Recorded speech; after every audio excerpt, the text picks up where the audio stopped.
Welcome to the second part on the lesson on sonata form. In this part we'll be talking about the development section and the recapitulation of sonata form. So what happens in the development section of a sonata form? This is the place where the composer is working out thematic elements in any way that they want to. They can even introduce new themes here. There's no tonal constraints or formal constraints on what's going to happen in the development section. It's going to be unstable, probably. It's likely going to pass through a number of keys, but doesn't have any given set structure. It can use some of the motives from the exposition or themes from the exposition and vary them with sequences or fragmenting them using other techniques that came from the Baroque period. Now, when we get to the end of the development section, leading back into the recapitulation, there's sometimes a little section called the retransition. Okay, and this retransition is going to help us return to the main theme, the primary theme. Sometimes these retransitions will stand on the dominant, or that is, they'll stand on a dominant pedal point. This heightens the listener's expectation for a return to the tonic. They don't all do this, but this is something a retransition could do. So let's just listen to the development section from the Haydn Sonata in D major that we used for the first part of the lesson. And I'm actually going to go back to the beginning of the exposition so you can hear some of the themes, because they're going to be developed in the development section. Okay, so here we go. There's the primary theme again. This is a good review.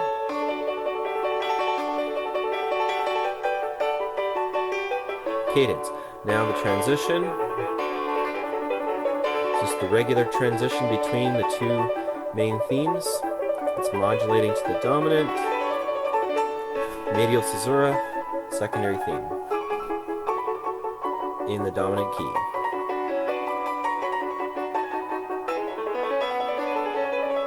This could be a secondary theme here, depends on how you interpret it. Mode mixture, surprise,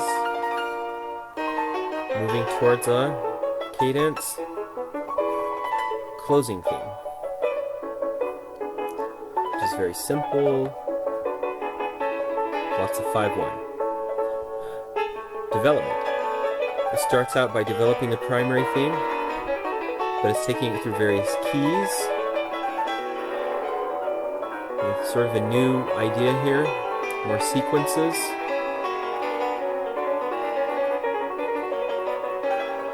Here's an idea from the secondary theme.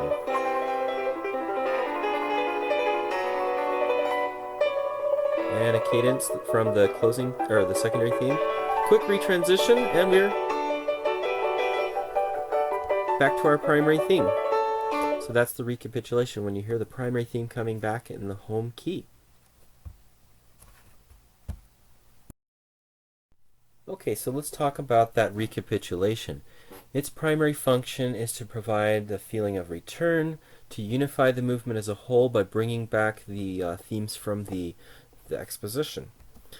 And again, the main thing that should happen in the recapitulation is that the primary theme and the secondary theme should return, but they should both be in the home key, in the tonic now. So the transition between those themes doesn't have to modulate. So it typically needs to be altered in some way, so that it doesn't go to the key of the dominant or to that related key. Sometimes you can even leave that transition out. So those are some changes that could happen. You could shorten the primary theme or the secondary theme, not present them in their entirety. You can leave out the transition. You could even leave out the closing themes. So those are some things that could happen. But what has to happen is that the primary theme and the secondary theme are both returning in the home key.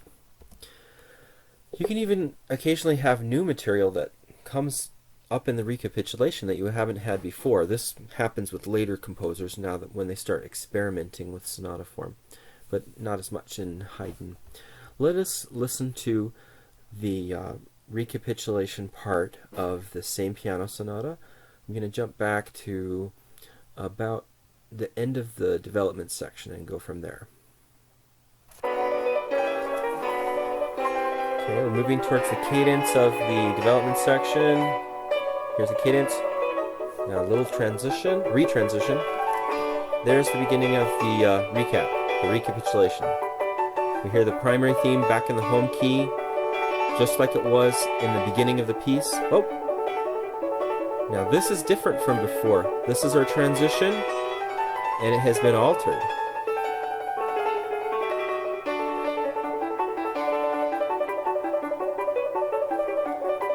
Now this part is going to arrive in a cadence with a caesura, but we're still in the home key. So that alteration allowed us to arrive at the secondary theme area, but still be in the home key.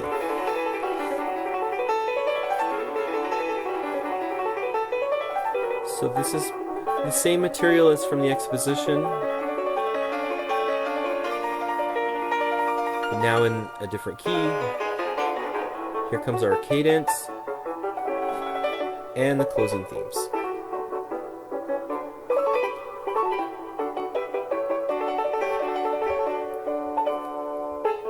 Okay, and then you heard the beginning of the repeat of that second half.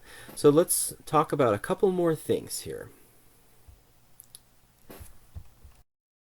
We've covered all the main parts. The three main sections are the exposition, then the development, and then the recapitulation. Now some sonata form movements are going to begin also with an introduction. This is just to put listeners in the proper mood for the exposition. They're not considered to be part of the exposition. They're kind of apart from regular sonata form.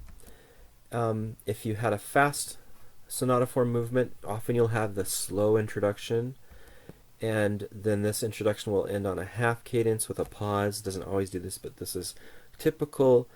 And then the primary theme comes in the home key. So look for that, an introductory section. And then you may also, after the recapitulation, so at the end of the sonata form, have a coda. And the purpose of this is to balance off the work as a whole with additional closing material beyond the closing themes that we've heard.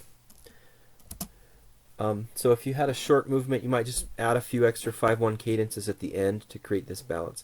But in longer movements, you could have a quite extended coda section.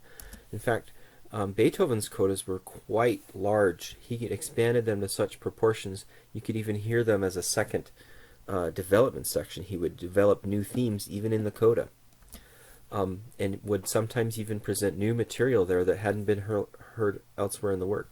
So Beethoven was expanding these sonata forms in ways that became important in the later Romantic period. Anyway, so there is now the second half of our lesson on sonata form, and hopefully you can get all these terms straight and get it all sorted out. It's going to be an important part of the music for the next 2 eras of musical history. Okay, go ahead and take the quiz that follows.